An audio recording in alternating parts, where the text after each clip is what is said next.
everyone, welcome to my channel Babbling Books. I'm Elaine and I am going to do my mid-month wrap-up. So far this month I've read 9 books and I've never done a mid-month wrap-up before, but I figured if the month kept going this way and I tried to do all of them together, it was going to be a really long video, so I split it up. Okay, so to start with, I read the Nick Foley duology, and this is actually written under the pseudonym Alex Ryan. The authors are Jeffrey Wilson and Brian Andrews. So Brian Andrews and Jeffrey Wilson, they are military vets, specifically in the Navy. And one of them, and I cannot remember which one specifically, was a combat trauma surgeon that worked with the Navy SEALs. And I've read quite a few of their books, and so far I've liked all of them. Okay, so the Nick Foley duology, book 1 is called Beijing Red. This is about a ex-Navy SEAL named Nick Foley who is working in rural China for a nonprofit organization to bring fresh, clean water to this part of the country. And while they are like digging trenches, one of the workers gets very ill very quickly. And Nick, as a Navy SEAL trained as a medic, so he gets the guy in a truck and they go on a hours-long journey to a hospital while Nick struggles to keep this man alive. And during the journey, Nick starts to suspect that this man has come into contact with something that could be contagious and very dangerous. They arrive at the hospital. They are all put in quarantine. And while that's going on, the second main character, her part starts. So her name is Dr. Chen. She is a Chinese woman who works for the CDC, and she's part of the quick response team. So when some sort of outbreak or something like this happens, she is one of the main responders. She has a PhD in microbiology, and I really enjoyed her character. These authors do a great job in creating 3-dimensional female characters that are believable. They do a very good job of staying away from the more common tropes where a woman's either a man-eater, a man-hater, or a sweet man supporter. So I really do appreciate that part of their writing. So anyway, Nick and Dr. Chen, their paths end up intersecting and they partner up to try to figure out what's going on and whether or not this disease process is a consequence of a terror weapon that has been developed. Who developed it? What are they going to do with it? And how can they stop it? You also read things from the terrorist perspective, the person engineered this bioweapon. That's not a spoiler. It's on the cover. And, it's all about them hunting him down, trying to stop him. There's quite a bit of science, but it's not, you don't feel like you need a degree in, science degree to understand what's going on. It's told in, layman terms. And there's quite a bit of action, but it's also a very intelligent book where there is a lot of, detective work, science, as well as those really fun action scenes. So I really did enjoy this book. Book 2 in this duology is called Hong Kong Black. This is also follows Nick Foley and Dr. Chen. So Nick Foley is still in China, and he's approached by a character from the first book, and that character is like a CIA handler. And he comes to Nick and he says, I need you to be like off the book and go to this part of China and try to find my missing CIA operative. And Nick is like, I have no intention of working with the CIA. And the guy's like, I don't want you to work with the CIA. I want you to help me, like friend to friend, find my missing guy. And Nick agrees, and he goes, and he ends up caught up in this shitstorm that he has no idea what's going on, but he ends up running for his life with no clue how this happened or why it's happening.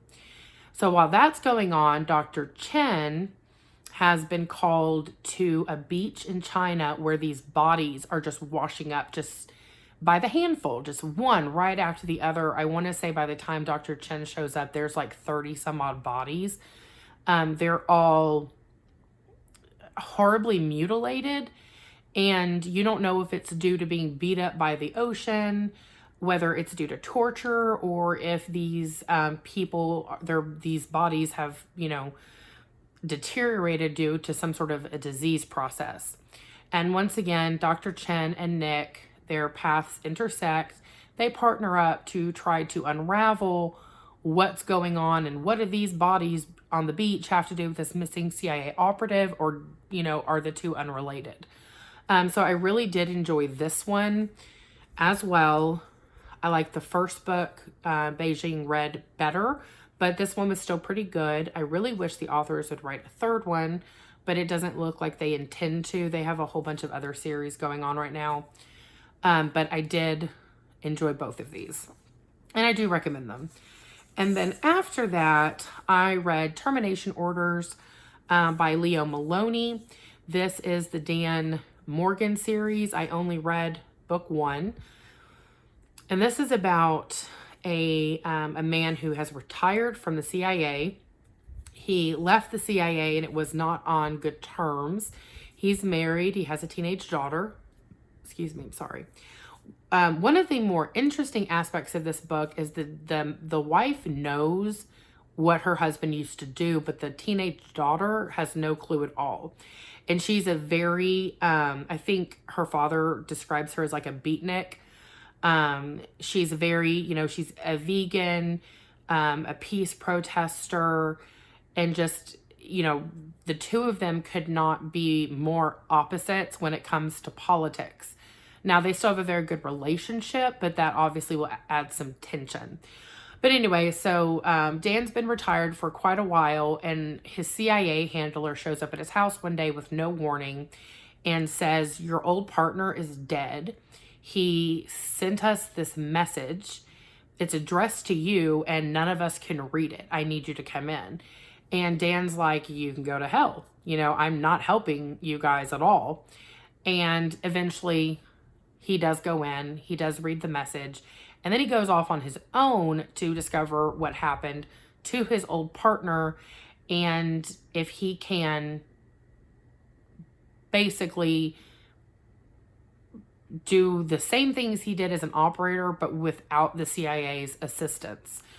I was not a big fan of this book.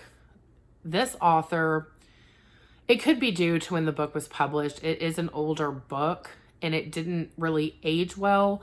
All of the females in this book are either man-eaters, man-haters, or sweet man supporters. They're very 1 to 2 dimensional. I didn't really appreciate that part of it, like, at all. The plot was okay. I didn't really care for the main character. I really didn't find him interesting. But I did finish it. I ended up giving it a 3-star rating because it's not a bad book. I just didn't particularly care for it. And then after that, I read a mafia romance novel called Sweet Temptation by Cora Riley. I read this on my Kindle. And I do want to be clear. I do enjoy romance novels. I do read them. I have read tons of romance novels, but I didn't really like this one. Like I said, it's a mafia romance, but in all honesty, it's like every mafia romance I've ever read. It follows the exact same, it's like the timeline, the structure, all of it was the same. You start out with this very young, sweet, innocent woman, and I use that term very loosely because I actually want to say that she was 17 when the book first starts, and they have to wait for her to turn 18 so she can get married. Her father, who's also in the mafia, tells her who she's going to marry. She's never met the man before. She's never been in a room alone with a man before. They very graciously let her finish high school first. And, she's terrified of her future because, the men are allowed to be physically abusive. The women are not allowed to refuse sex. I mean, it's a very abusive sort of a situation. And, you follow before the wedding, getting ready for the wedding, the actual wedding, the wedding night, and the whole time the female character whose name I cannot remember is just like shaking in her boots. And the man, he's painted as being tolerant because he's not mad at her for being scared, if you can believe that. They muddle through the wedding night. And, I did forget to mention, in this particular one, the reason he wants to get married is because his wife died a few months ago and left him with 2 young children. So he wants a new wife to help him with his kids. So she's 18 years old, never had anything to do with children, and all of a sudden she's a stepmom to these 2 kids. He's a complete jackass to her when she doesn't know how to do anything. Like, heat up a bottle, make sure it's not too hot, how to put a diaper on properly, like any of those things, which, I mean, really?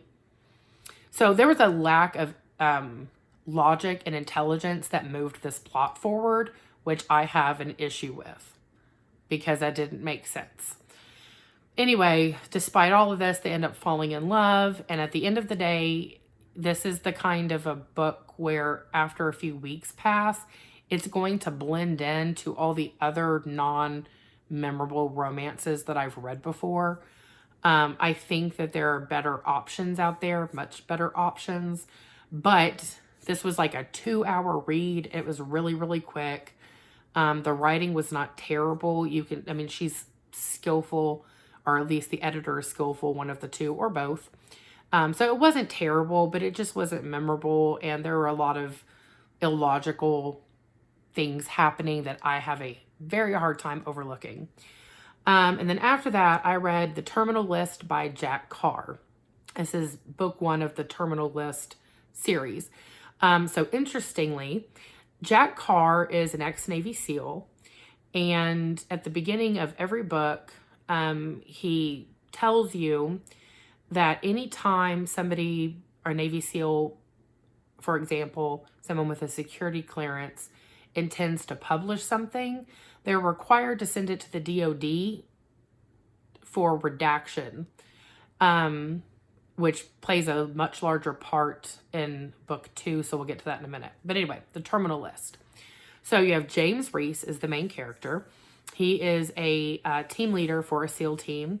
They are sent on a mission in the Middle East. It goes badly. Almost his entire team is killed.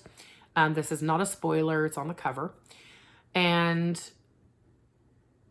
not too long after that, James Reese's wife and daughter are killed in their home. That's also not a spoiler. It's on the book cover.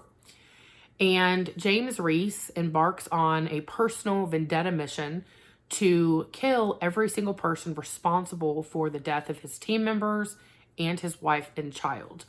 One of the things that I really did like about this book was the author was very careful to make sure that James Reese, the main character, acknowledged the fact that he was a domestic terrorist. That was not glossed over. It was not sugar-coated. It was just right there in black and white for the reader to see. And I did like that because it was very realistic. It was not painted over with, nobility or you know what I'm saying? It wasn't sugar-coated. It was very much, this character is a murdering domestic terrorist. I will say the James Reese, the character, is very careful to make sure that while he is on this mission to kill all of these people, that he does not kill any innocents. So there's no planting a bomb in an airport and blowing up 300 people to kill one person. It's very specific targets, and he does not want to take anyone else down, and he does not want to drag down any of his friends with him. So very realistic portrayal of a circumstance like this. So that pretty much is the entire book in a nutshell. I really did enjoy it. It's not a happy book, obviously, because this character is so incredibly, he's tortured by all of these losses that he could not, that these people that he loved that he couldn't save.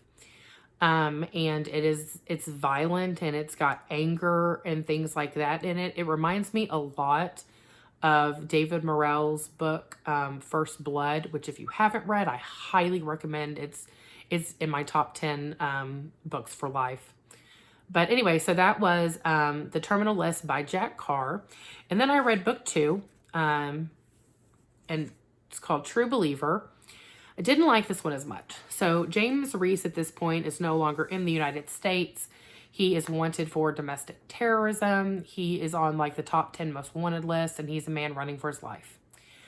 And he is basically living just a day-to-day existence. He is not a happy man. He's not a man at peace, though he's doing a little bit better than he was in book 1. And he's contacted by an old friend, and his friend tells him, I'm here on behalf of the United States government. We are willing to give you a full pardon for all of your actions if you will help us locate this man. So this man is a Middle Eastern man that James Reese befriended during his tours in Iraq and Afghanistan. And they believe that James can find him, and that this man is responsible for dozens of terrorist attacks that have recently occurred in Europe and America. And James ends up agreeing, and he starts hunting this guy down. And of course, it gets much more complicated than that. And it was a pretty good story. The plot was interesting. The characters are interesting. It moves along at a pretty brisk pace. But the whole tone of the series is very dark, and I needed to take a break from it, so I haven't read any more in this series. But I do recommend it. It's well written, and it's entertaining. There's lots of action, and it's a very intelligent thriller, which I like. And then after that, I read War Dogs by Greg Bear. This is a military science fiction. So, the driving plot of this book is these alien beings came to Earth, they hid their existence from humanity, and then they slowly exposed their existence to a few people before coming out to the entire world. They then gifted humanity with technology, knowledge in math and science and things like that. And then the other shoe drops, and they're like, well, by the way, we are not the only, beings out there. And we've been followed here by these other creatures that want to kill us. So since we helped you guys, you're going to help us. And yeah, they're already on Mars, and we're going to need you guys to go up there and fight them. And you start to realize that the reason they gifted humanity with this technology is to enable them to do this fighting. And the reason they gifted them with all of this information was so they could basically call in an IOU. So the book starts with a group of Skyrenes, which instead of Marines, it's Skyrenes that are being dropped onto Mars. It does not go well. And when they land, the Skyrenes are scattered all over the planet. Their supplies are scattered. They have no idea where they are. And 3 of them end up grouping up together, and they're basically trying to find either more people or their supplies. The mech suits they're wearing, they're eventually going to run out of water. The filtration system is eventually going to crap out, and they're going to run out of oxygen. So they need to find either some fountains, which provide them with water, or tents, which are like airlocks, where they can, change out their filtration system of their mech suits. refill them with oxygen, all that kind of stuff. Now, they're not the only people on Mars. The bad aliens are not the only people on Mars. There's also Martians on the planet. They're not called that in the book, but for the sake of this explanation, that's what I'm going to call them. Humans, a group of humans, large groups of humans, settled on Mars and basically colonized some areas of it. Then they got into a conflict, much like the American Revolution. You know, we're not going to pay you taxes. Okay, fine, we're not going to send you supplies, and Earth cut them off. So these people have been surviving on Mars for a few generations, completely cut off from Earth. And obviously, you know, the second and third generations were born on Mars, hence me calling them Martians. So they give off a very sort of Mad Max vibe to me. And one of these Martian women, she ends up rescuing them from their dire straits, takes them to safety, and it sets off this series of events between the Skyrenes, the Martians, and a discovery on the planet that brings into question what they were told by their alien benefactors. And that all sounds like it's a lot of fun, but I really didn't like this book. They spent so much time walking around Mars and just talking, and the main character ends up giving you all of this information about the alien benefactors, about the Martians, about how the tech works and things like that, which is great because you're sort of, you know, you get to take baby steps into the sci-fi world, which is good in a lot of cases. But it took so long for anything to happen. And then once it does happen, it speeds up a little bit, but then it slows down again, and then it speeds up a little bit. But what really sucked the enjoyment out of this book for me is there's this revelation at the end of the book that brings into question everything the Skyrenes have ever been told, what humans have been told about what's going on, but there's no context. So as the reader, you have this revelation, but you have no idea what it means. So then you have to read the next book, hoping that at that point the questions will be answered, which of course there's no guarantee.